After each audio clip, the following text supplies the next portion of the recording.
I never thought I'd be driving a Rolls Royce. But alas, here I am. That's right, a freaking Rolls Royce.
They might be thinking, why the hell is this on Worthless Whips?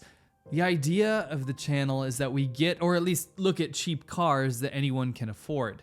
You know, worthless ones. But what if I told you that classic Rolls Royces are pretty cheap? What if I told you that they're probably one of the best luxury car bargains on the road? And what if I told you that while we were driving this 1976 Rolls Royce Silver Shadow through Orange County, that I got the same prestige and clout, if not more, than you'd get from a supercar? Well, I can tell you, all of those things are true. Anyway, what a ride. So in 1976, this Rolls Royce Silver Shadow was one of the top of the line vehicles at the time. It cost about 7,000 British pounds when it came out, which is about $140,000 in today's money. And you can tell. New Rolls Royces are much more expensive than that, but things just didn't cost as much back then. Wow. When you get inside this car, the leather, it's spectacular. The gauges look like they're out of a luxury airplane from the 1950s, and everything worked. The very gentle roar of the 6 3/4 V8 under the hood was spectacular. The little footrests in the back seat. This thing was mint. And guess what? This thing was not fast. My lord, this may be the slowest car that I have ever driven in my entire life. Get this. This Rolls Royce weighs about 4,700 pounds. I can't even think of an equivalent. I don't know, like a massive dually pickup truck or something. But it only puts out 189 horsepower. A base level Toyota Camry with a 2.5 liter 4-cylinder puts out over 200 horsepower. So this thing will be passed by every car on the road. But guess what? No one's gonna harass you. People got out of the way, made room, and were patient for this car. As they should be. It's a Rolls Royce. This thing did 0 to 60 and, well, we couldn't really get it up that fast in the amount of time we were on straight long stretches of road. So it'll do it. I reckon it'll probably go 100 miles an hour, but it takes a long time. Anyway, we're going to have an entire video about what this car was like to drive, how much it is to own, and more. But what I wanted to tell you in this video is that this Rolls Royce has a very interesting story. This particular one, and I don't mean this kind, like a Silver Shadow, like this model. I mean this very one that Winston and I borrowed and drove. This car was owned by Rex Harrison. I don't want to be one of those guys that pretends to know everything from Hollywood. I don't know who that is. I had to do some research, but it turns out he was one of the most famous actors of all time. Think of the movie My Fair Lady, which you've probably heard of. Who will descend on you en masse? She'll have a large Wagnerian mother with a voice that shatters. amongst many others that he starred in. I guess I'm too young to know this sort of thing, but anyway, he won Oscars and all sorts of neat stuff. But perhaps more interesting is that this particular car was used by Rex to drive around someone that I certainly knew a whole lot better. Audrey Hepburn.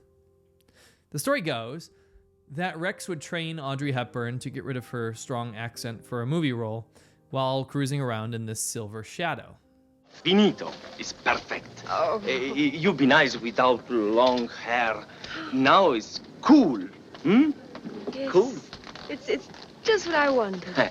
Grazie. That felt pretty cool because we were cruising around Orange County, not that far from Hollywood, in a Rolls Royce. But not just any Rolls Royce, one that Audrey Hepburn rolled around in. I remember when I was in high school, girls at school, they would have like Audrey Hepburn posters up in their locker because she was kind of like a role model for young women for ages. I still think so today. And when we would pull over to take footage of the car, I would tell people who used to ride in that car and who owned it, and they freaked out. They absolutely freaked out. I remember this one woman, she was like, "Oh my gosh, I love Audrey Hepburn. This is so cool." And she took photos and actually gave the phone number to my friend in case he wanted to sell the car. Anyway, it just wasn't the star power that made me love this car, though. Not one of those guys, not super enthused by celebrities. I'll tell you what, I'll be totally honest with you, a gaudy-ass Rolls Royce really isn't my thing. But there is really something to these cars, and I absolutely changed my mind and fell in love with it. This car has a presence, a real prestige. You forget how audacious it is that you're driving a Rolls Royce, because in that moment, you are important. I've always hated when people buy cars for perceived prestige, because I think it's mostly based in fantasy. Unless you have something incredibly expensive or special, most people won't bat an eyelid at the fact that your BMW or your Corvette is in a special one of 500 turnip green doe skin leather interior combo. People don't, by and large, pay attention to normal cars, even if they're kind of pricier than the average Toyota. But in this Rolls, man, you don't need to pretend. Even though it's not expensive, the prestige is there. You take a look over that hood and you see that spirit of ecstasy. Man, what a cool thing to be in.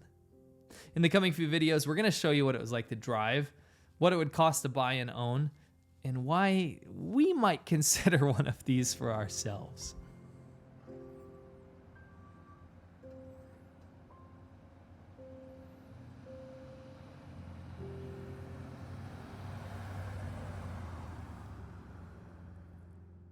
Hope you enjoyed the video. We'll see you on the next one.